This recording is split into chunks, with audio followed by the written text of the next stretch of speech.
찰칵 문이 열렸습니다. 그 순간 저는 숨이 멎는 것 같았습니다.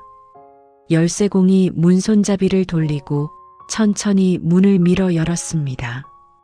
현관이 보였습니다. 그리고 그 너머로 보이는 거실이 저를 얼어붙게 만들었습니다. 텅 비어 있었습니다. 잔액이 0원이었습니다. 제가 일해서 모은 돈이 모두 사라져 있었습니다. 그런데 누가 제 명의를 도용해서 대출까지 받았다는 겁니까? 7년 가족이 짐 싸서 사라지고 빚만 남았습니다. 어떻게 이런 일이 가능했을까요?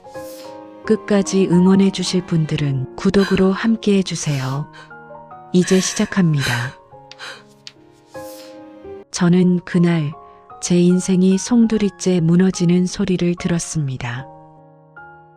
아파트 복도는 유난히도 고요했습니다.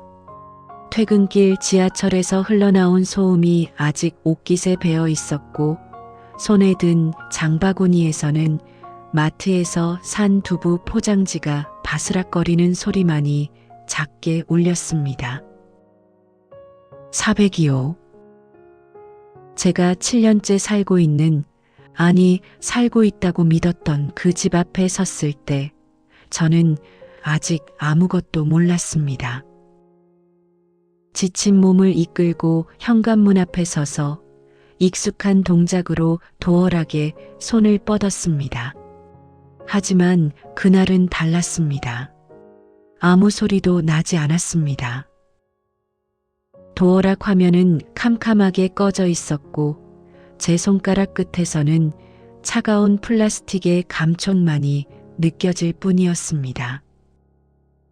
심장이 이상하게 빨리 뛰기 시작했습니다. 설명할 수 없는 불안감이 목구멍 아래에서부터 천천히 기어 올라왔습니다. 저는 다시 한번 숫자를 눌러보았습니다. 첫 번째, 두 번째, 세 번째, 네 번째. 하지만 화면은 여전히 죽어 있었고 문은 꿈쩍도 하지 않았습니다. 손이 떨리기 시작했습니다. 저는 핸드백을 뒤져 휴대폰을 꺼냈습니다. 떨리는 손가락으로 남편의 번호를 눌렀습니다. 신호음이 한 번, 두 번, 세 번 울렸습니다. 연결되지 않았습니다. 시어머니에게도 전화를 걸었습니다. 역시 받지 않았습니다. 가슴 한가운데에서 무언가가 쿵쿵 두드리는 것 같았고 숨을 쉴 때마다 목구멍이 조여왔습니다. 결국 저는 열쇠공을 불렀습니다. 네, 지금 출장 중이라 1시간 정도 걸릴 것 같은데요. 네, 알겠습니다. 빨리 좀 와주세요. 제 목소리는 떨리고 있었습니다. 전화를 끊고 나서 저는 그 자리에 주저앉았습니다. 차가운 복도 바닥에 엉덩이를 붙이고 앉아 무릎을 끌어안았습니다. 1시간은 영겁처럼 길었습니다. 복도를 지나가는 사람들의 발소리가 들렸다가 사라졌습니다. 저는 고개를 들지 못했습니다. 부끄러웠습니다. 드디어 열쇠공이 도착했습니다. 여기 402호죠? 저는 고개를 들어 그를 바라보았습니다. 작업복을 입은 남자는 무표정한 얼굴로 저를 내려다보았고 곧바로 도어락을 조작하기 시작했습니다. 드라이버가 금속을 긁는 소리, 나사가 풀리는 소리가 복도에 울려 퍼졌습니다. 찰칵 문이 열렸습니다.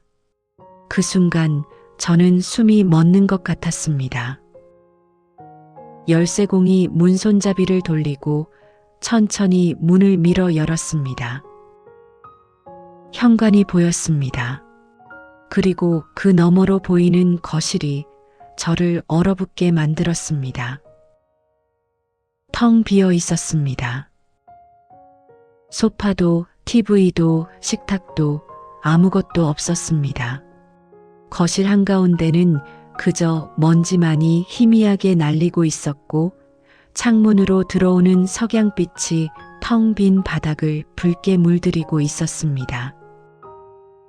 저는 비틀거리며 현관 안으로 들어섰습니다.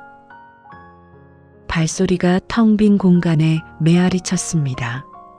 쿵, 쿵, 쿵. 안방 문을 열었습니다. 역시 텅 비어 있었습니다. 침대도 옷장도 화장대도 없었습니다. 부엌도 마찬가지였습니다. 냉장고도 식기도 모두 사라져 있었습니다. 저는 그 자리에 주저앉았습니다. 남편은 어디로 간 걸까요? 시어머니는 왜 사라진 걸까요?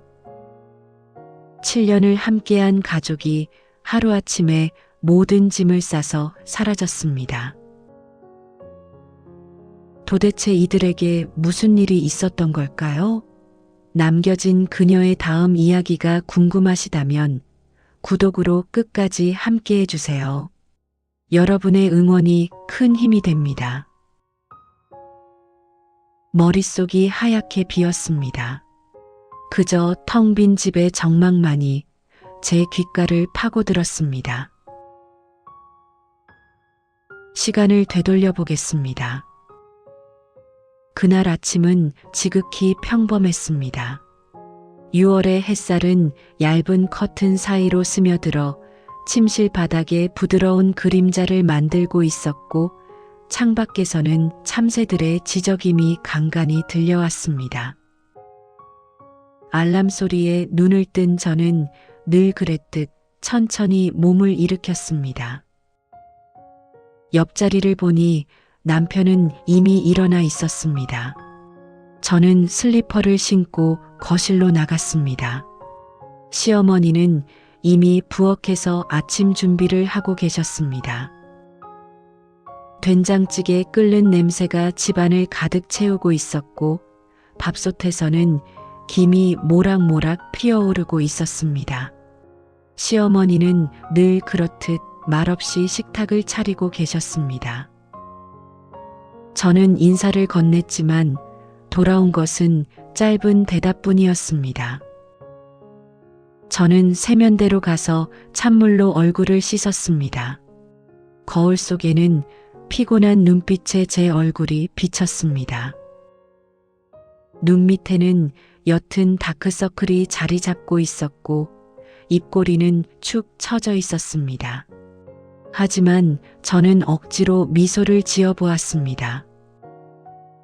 오늘도 괜찮을 거라고 스스로에게 말했습니다. 남편은 거실 소파에 앉아 스마트폰을 보고 있었습니다. 식탁에는 평소와 다름없는 아침 식사가 차려져 있었습니다. 된장찌개, 김, 계란말이, 그리고 김치. 시어머니가 담아놓은 밥그릇에서는 하얀 김이 피어올랐고 찌개 냄비에서는 보글보글 끓는 소리가 작게 울렸습니다. 세 사람의 식사가 시작되었습니다. 숟가락이 그릇에 부딪히는 소리, 국물을 떠먹는 소리만이 조용히 울려 퍼졌습니다. 아무도 말을 하지 않았습니다. 저는 그것이 이상하다고 생각하지 않았습니다. 우리 집은 늘 이랬으니까요. 대화 없는 식사, 눈 마주침 없는 아침. 저는 찌개를 한 숟가락 떠서 입에 넣었습니다. 따뜻했지만 왠지 모르게 목 넘김이 편하지 않았습니다. 그날 아침 저는 이상한 느낌을 받았습니다. 무언가 공기가 무거웠습니다. 하지만 그것이 무엇인지 정확히 말할 수는 없었습니다. 남편은 밥을 빨리 먹고 일어서며 먼저 나간다고 말했습니다. 저는 고개를 들어 그를 바라보았습니다. 남편의 얼굴은 무표정했습니다. 눈빛에는 아무 감정도 담겨 있지 않았습니다. 저는 무언가 말을 하려 했지만 결국 아무 말도 하지 못했습니다. 남편은 현관으로 향했고 뒤도 돌아보지 않고 나갔습니다. 문이 닫히는 소리가 집안에 울렸습니다. 쾅! 그 소리는 생각보다 컸고 생각보다 무거웠습니다. 식사를 마치고 저는 설거지를 했습니다. 따뜻한 물이 손등에 흘러내렸고 주방 세제의 레몬 향이 코끝을 스쳤습니다. 그릇을 닦으며 저는 창밖을 바라보았습니다. 6월의 하늘은 맑고 푸르렀습니다. 구름 한 점 없는 완벽한 날씨였습니다. 하지만 제 마음은 왠지 모르게 무거웠습니다. 마치 폭풍우가 오기 전에 고요함 같았습니다. 출근 준비를 마치고 저는 핸드백을 들었습니다. 현관에서 신발을 신으며 저는 거실을 한번 돌아보았습니다. 시어머니는 소파에 앉아 텔레비전을 보고 계셨습니다. 저는 인사를 건넸고 짧은 대답이 돌아왔습니다. 저는 문을 열고 나갔습니다.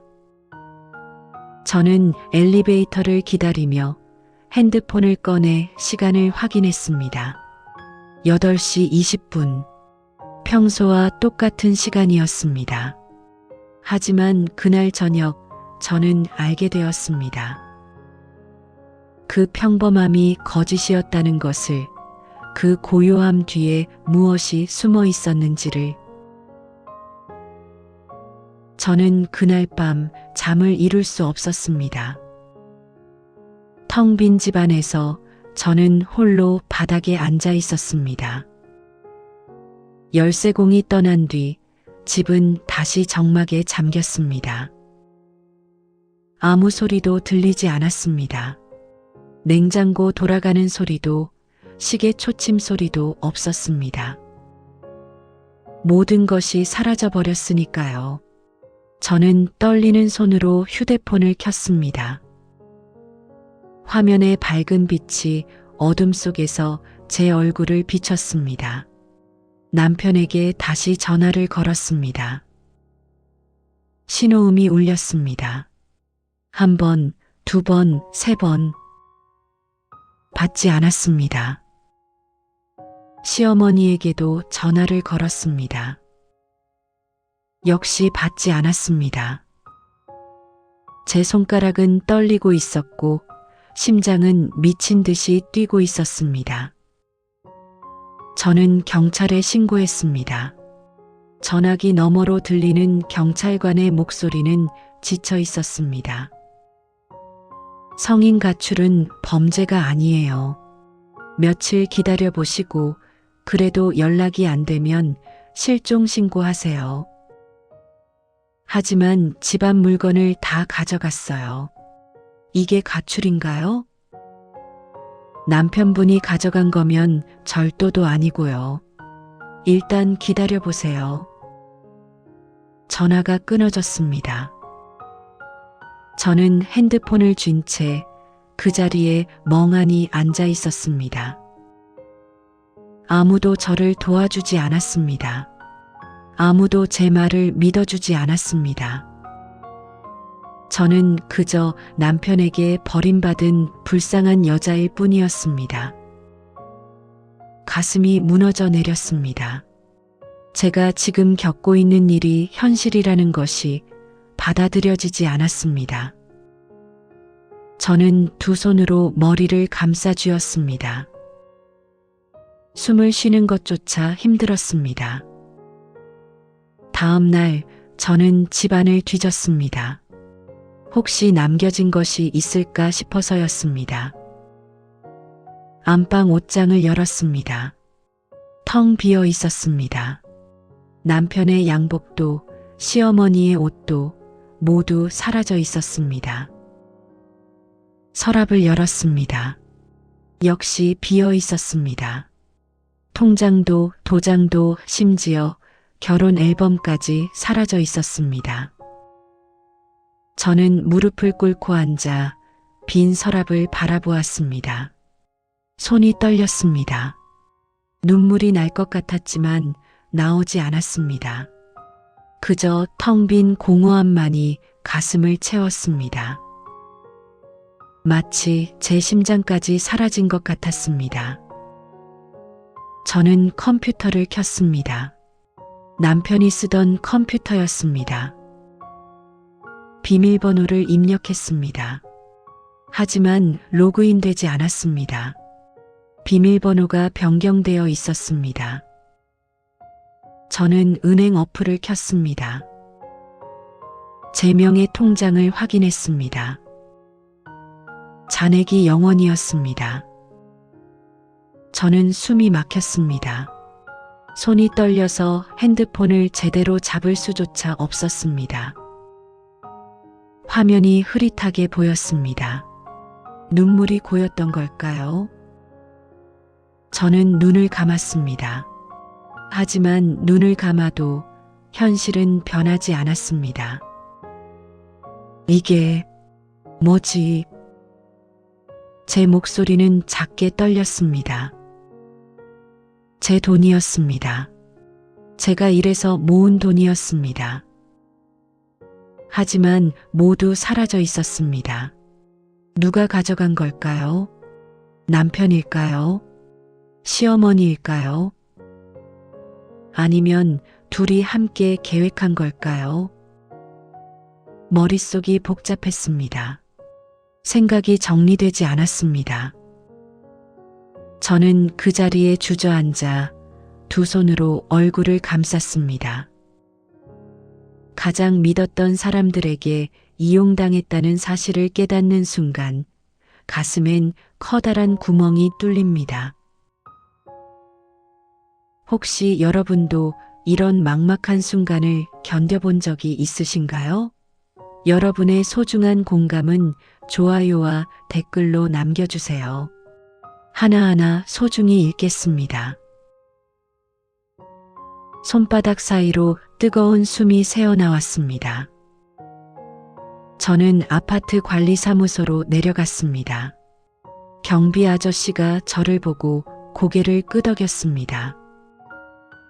402호 아니세요? 어제 이사 가셨던데요. 네. 남편분이랑 어머님이 짐 싸서 나가시더라고요. 며칠 전부터 조금씩 빼돌리시던데 어제 트럭 대절해서 한 번에 다 가져가셨어요.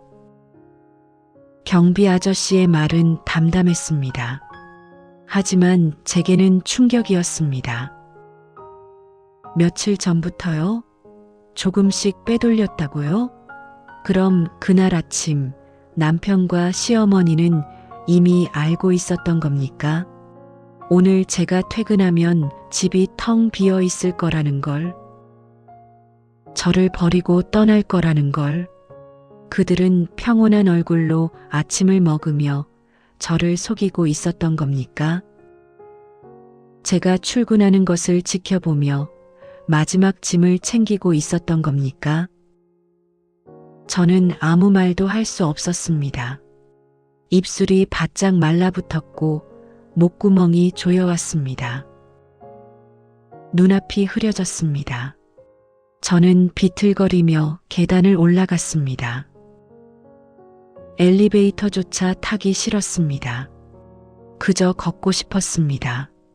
숨이 가빠졌지만 계속 올라갔습니다. 4층까지 올라와 저는 복도에 주저앉았습니다. 차가운 바닥이 무릎에 닿았지만 아무 느낌도 없었습니다. 저는 고개를 들어 천장을 바라보았습니다. 형광등 불빛이 눈에 들어왔습니다. 그들은 저를 버렸습니다. 계획적으로 치밀하게 저를 속이고 떠났습니다. 저는 아무것도 몰랐습니다. 바보처럼 아무것도 눈치채지 못했습니다. 그날 아침까지도 저는 평범한 하루라고 믿었습니다. 사흘째 되던 날 저는 우편함을 확인했습니다. 혹시 남편이 편지라도 남겼을까 싶은 희망 때문이었습니다. 하지만 우편함에는 광고 전단지와 고지서만이 가득했습니다. 저는 그것들을 하나씩 꺼내 들었습니다. 전기요금 고지서, 관리비 고지서, 그리고 낯선 봉투 하나. 저는 그 봉투를 뜯었습니다.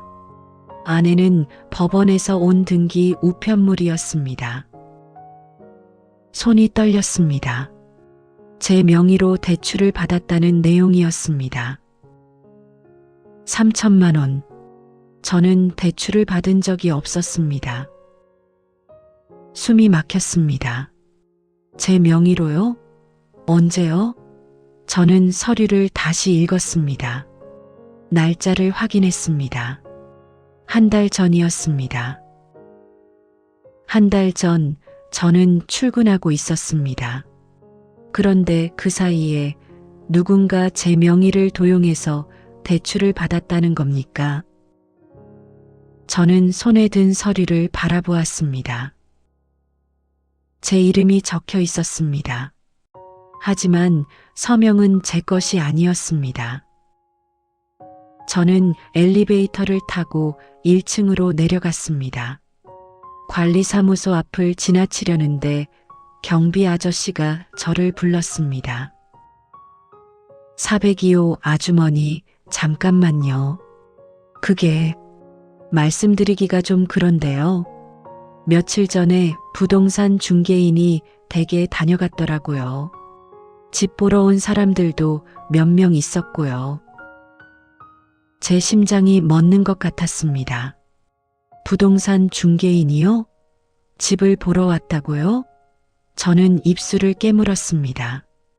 손이 떨렸습니다. 언제요? 한 보름 전쯤이요. 시어머님이랑 남편분이 같이 안내하시더라고요. 저는 아무 말도 할 수 없었습니다. 한 보름 전, 그때 저는 회사에서 일하고 있었습니다.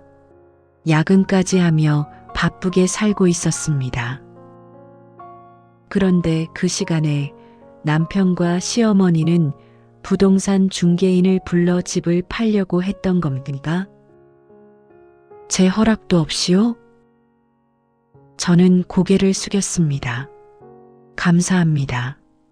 겨우 그 말만 하고 저는 아파트를 나왔습니다. 밖은 따뜻한 6월의 오후였습니다. 햇살이 눈부셨습니다. 하지만 제게는 아무것도 보이지 않았습니다. 저는 걸었습니다. 어디로 가는지도 모른 채 그저 걸었습니다. 머릿속에서는 과거의 일들이 떠올랐습니다. 석 달 전쯤이었을까요? 남편이 갑자기 제게 도장을 달라고 했습니다. 회사 서류에 필요하다고 했습니다. 저는 의심 없이 도장을 건넸습니다. 그때 남편은 무엇을 했던 걸까요? 혹시 그때 대출 서류에 제 도장을 찍은 걸까요? 2달 전에는 시어머니가 제 주민등록증을 빌려달라고 했습니다. 은행 업무를 봐야 한다고 했습니다. 저는 그것도 의심 없이 빌려드렸습니다. 저는 벤치에 앉았습니다. 공원이었습니다. 언제 여기까지 온 걸까요? 저는 기억이 나지 않았습니다. 그저 정신을 차려보니 공원 벤치에 앉아 있었습니다. 주변에는 아이들이 뛰어놀고 있었고 부모들은 그 모습을 지켜보고 있었습니다. 평화로운 오후였습니다. 하지만 제 안은 폭풍이 휘몰아치고 있었습니다. 남편 회사에 전화를 걸었습니다. 그의 동료에게 연결되었습니다. 민수 씨요? 아, 그 사람 한 달 전에 퇴사했는데요. 몰랐어요? 갑자기 사표 내고 나갔어요. 전화가 끊어졌습니다. 저는 핸드폰을 쥔 채 그 자리에 얼어붙었습니다. 한 달 전에 퇴사했다고요? 그럼 남편은 그동안 어디로 출근한 척을 했던 걸까요? 저는 손으로 얼굴을 감쌌습니다. 모든 것이 계획되어 있었습니다. 한 달 전부터, 아니 어쩌면 그보다 훨씬 전부터 남편과 시어머니는 이 모든 것을 준비하고 있었던 겁니다. 제 명의로 대출을 받고 집을 팔고 회사를 그만두고 짐을 조금씩 빼돌리고 그리고 마지막 날 저를 완전히 버리고 떠난 겁니다. 빚만 남겨둔 채 저는 고개를 들어 하늘을 바라보았습니다. 구름 한 점 없는 파란 하늘이었습니다. 너무나 평화로운 하늘이었습니다. 하지만 제 가슴속은 무너지고 있었습니다. 일주일 후 저는 남편의 친구를 만났습니다. 그는 남편과 고등학교 때부터 알고 지낸 사람이었습니다. 제가 먼저 연락했습니다. 남편의 행방을 아느냐고 물었습니다. 그는 망설였습니다. 전화기 너머로 들리는 그의 침묵이 길었습니다. 저는 기다렸습니다. 심장이 두근거렸습니다. 결국 그가 입을 열었습니다. 한번 만나서 얘기합시다. 우리는 카페에서 만났습니다. 그는 커피를 한 모금 마시고 천천히 입을 열었습니다. 형수님, 사실 민수가 빚이 있었어요. 많이. 그 순간 제 손이 떨렸습니다. 빚이요? 저는 그를 바라보았습니다. 그의 눈빛은 안쓰러웠습니다. 마치 저를 불쌍히 여기는 듯한 눈빛이었습니다. 저는 입술을 깨물었습니다. 얼마나요? 정확히는 모르겠지만 1억은 넘을 거예요. 사채까지 손댔다고 들었어요. 1억. 그 숫자가 귓속에서 울렸습니다. 저는 숨을 들이마셨습니다. 하지만 공기가 폐로 들어오지 않는 것 같았습니다. 가슴이 답답했습니다. 그는 계속 말했습니다. 형수님 명의로 대출도 받았대요. 집도 팔려고 했고요. 어머니랑 같이 계획한 거래요. 형수님을 버리고 도망가기로. 그의 말은 담담했습니다. 하지만 제게는 세상이 무너지는 소리였습니다. 저는 테이블 위에 놓인 제 손을 바라보았습니다. 떨리고 있었습니다.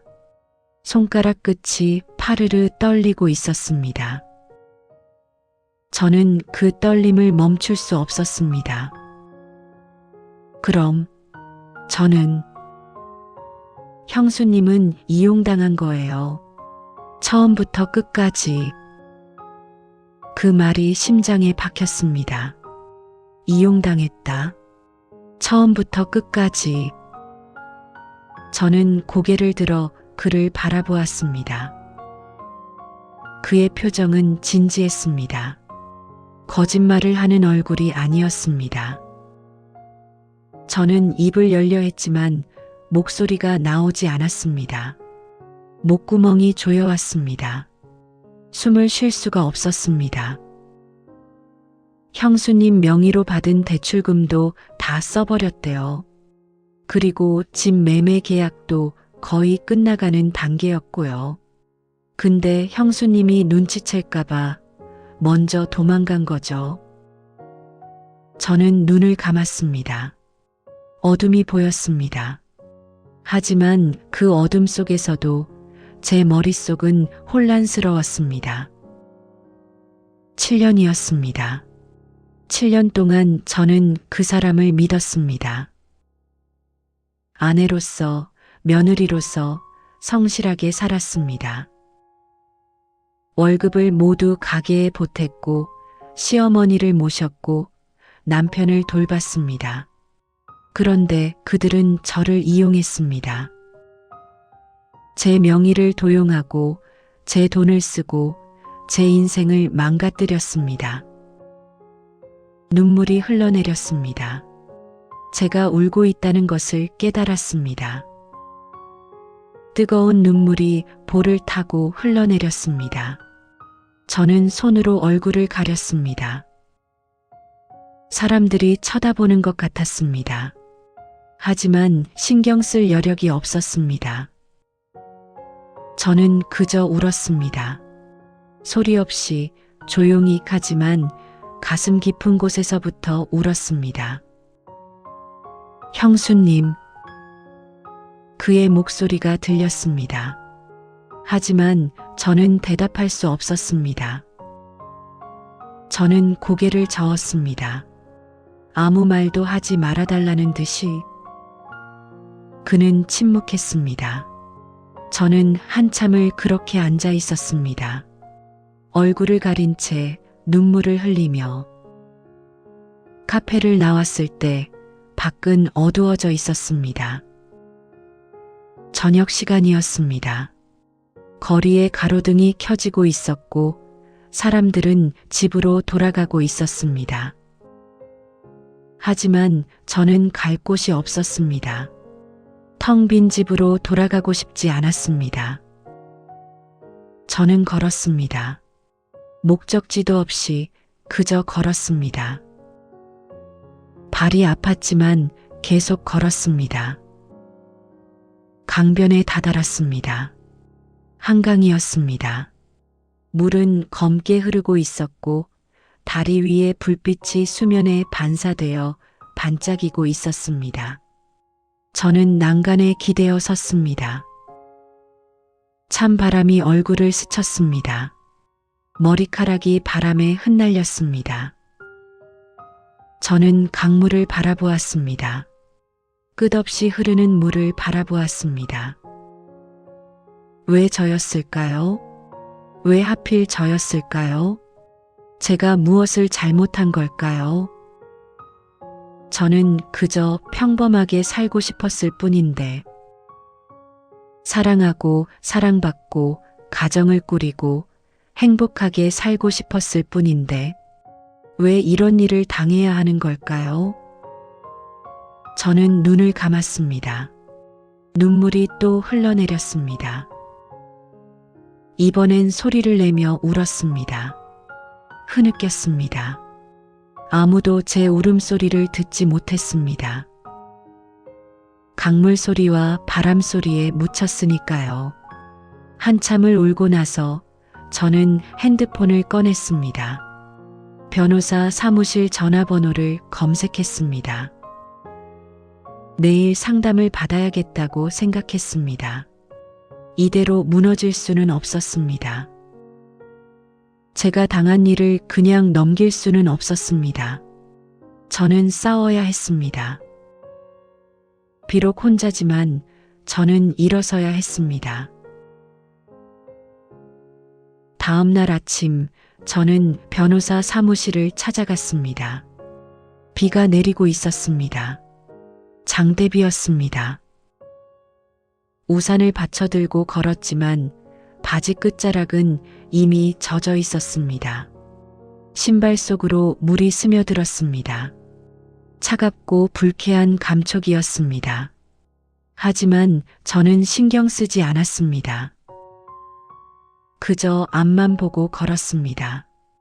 변호사 사무실이 있는 빌딩 앞에 도착했을 때 저는 잠시 멈춰 섰습니다. 고개를 들어 건물을 올려다보았습니다. 높은 건물이었습니다. 유리창에는 빗방울이 흘러내리고 있었습니다. 저는 건물 안으로 들어갔습니다. 엘리베이터를 타고 7층으로 올라갔습니다. 복도는 조용했습니다. 발소리만이 울려 퍼졌습니다. 저는 문패를 확인하고 노크를 했습니다. 안에서 들어오라는 소리가 들렸습니다. 저는 문을 열고 들어갔습니다. 변호사는 40대 중반쯤 되어 보이는 여성이었습니다. 짧은 단발머리에 안경을 쓰고 있었습니다. 그녀는 저를 보고 자리에서 일어나 악수를 청했습니다. 저는 그녀의 손을 잡았습니다. 따뜻했습니다. 저는 의자에 앉았습니다. 그녀는 제 얼굴을 보더니 조용히 물었습니다. 많이 힘드셨겠어요. 그 한마디에 저는 눈물이 날 뻔했습니다. 하지만 참았습니다. 이제 더 이상 울고 싶지 않았습니다. 저는 고개를 끄덕이고 차분히 말했습니다. 제 상황을 말씀드리겠습니다. 저는 모든 것을 이야기했습니다.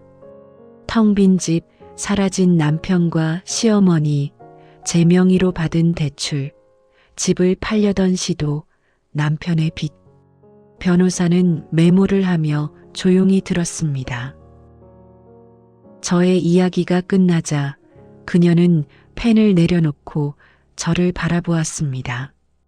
명예 도용, 사기, 횡령, 여러 가지 혐의로 고소할 수 있어요.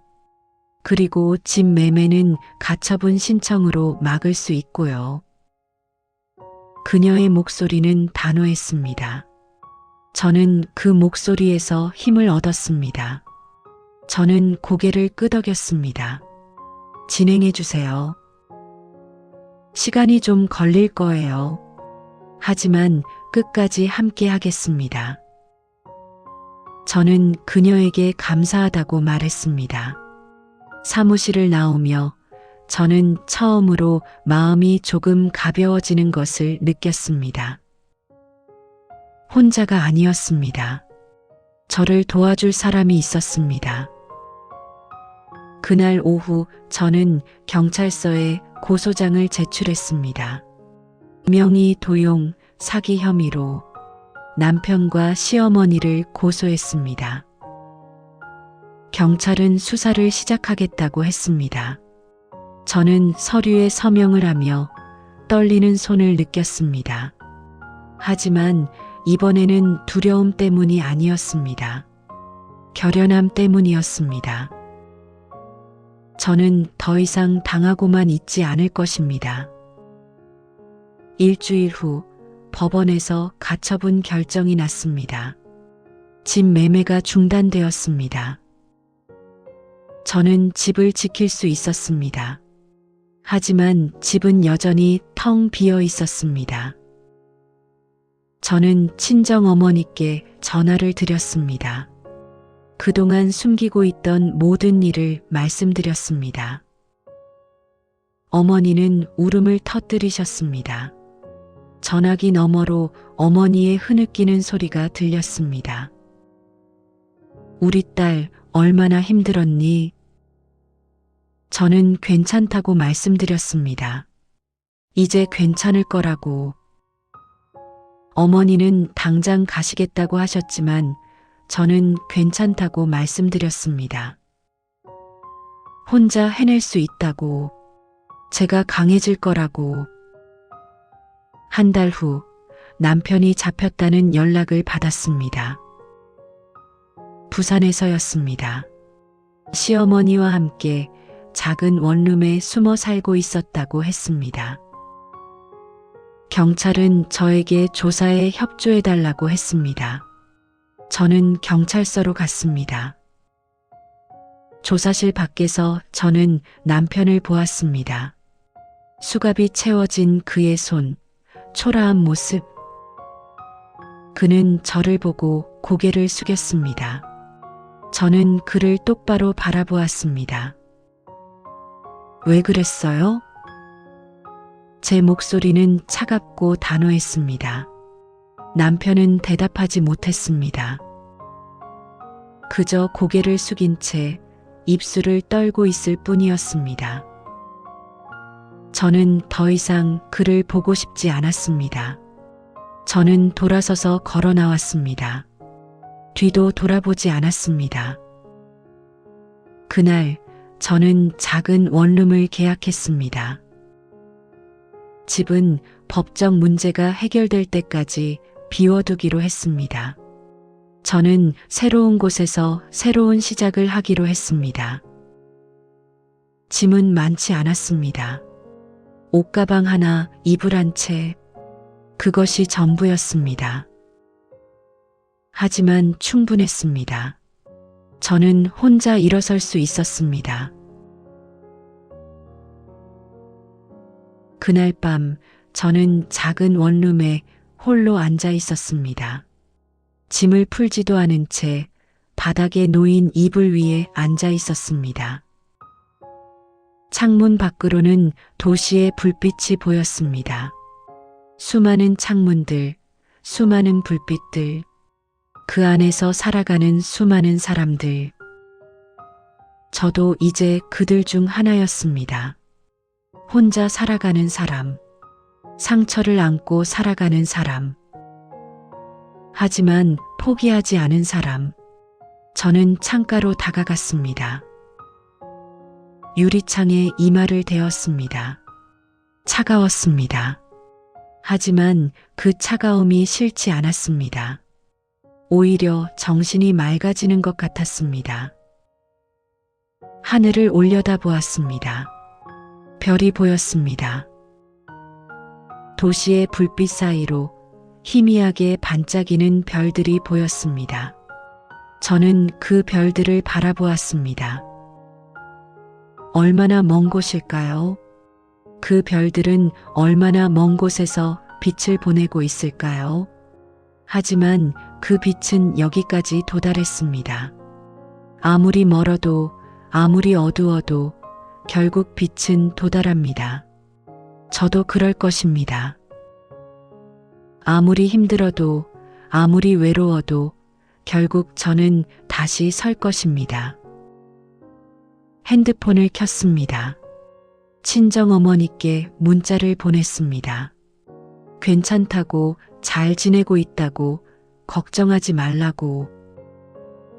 보내기 버튼을 누르고 저는 핸드폰을 내려놓았습니다. 어머니는 금방 답장을 보내오셨습니다.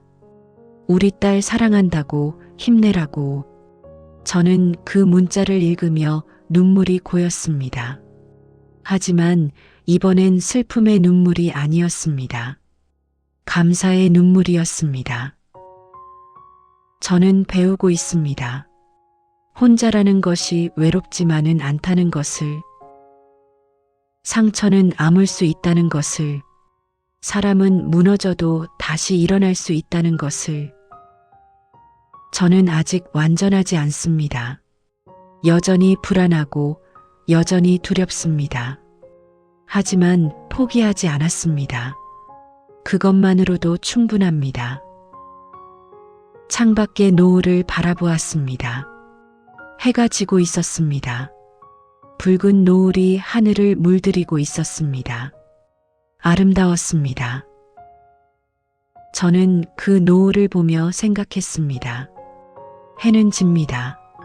하지만 내일 다시 뜹니다. 저도 그럴 것입니다. 오늘은 무너졌지만 내일은 다시 일어설 것입니다. 여러분께 말씀드리고 싶습니다. 힘든 시간을 보내고 계신가요? 배신당하셨나요? 혼자 남겨지셨나요? 괜찮습니다. 저도 그랬습니다. 하지만 저는 여기 있습니다. 아직 살아 있습니다. 아직 숨 쉬고 있습니다. 여러분도 그럴 수 있습니다. 포기하지 마세요. 천천히 가도 괜찮습니다. 밤이 깊어갑니다. 별들은 더 밝게 빛나고 있습니다. 저는 이불을 펴고 누웠습니다. 천장을 바라보았습니다. 내일은 또 어떤 하루가 올까요? 알 수 없습니다. 하지만 두렵지 않습니다. 저는 이겨낼 것입니다. 밤이 지나면 반드시 아침이 오듯 우리의 상처도 결국 아물 것입니다. 오늘 이 이야기가 당신의 지친 밤에 작은 등불이 되었기를 바랍니다. 구독과 알림 설정을 해두시면 매일 밤 따뜻한 위로를 전해드리겠습니다. 저와 함께 이 길을 계속 걸어주시겠어요? 여러분의 하루 끝에 이 이야기가 작은 위로가 되었기를 바랍니다. 좋은 밤 되세요.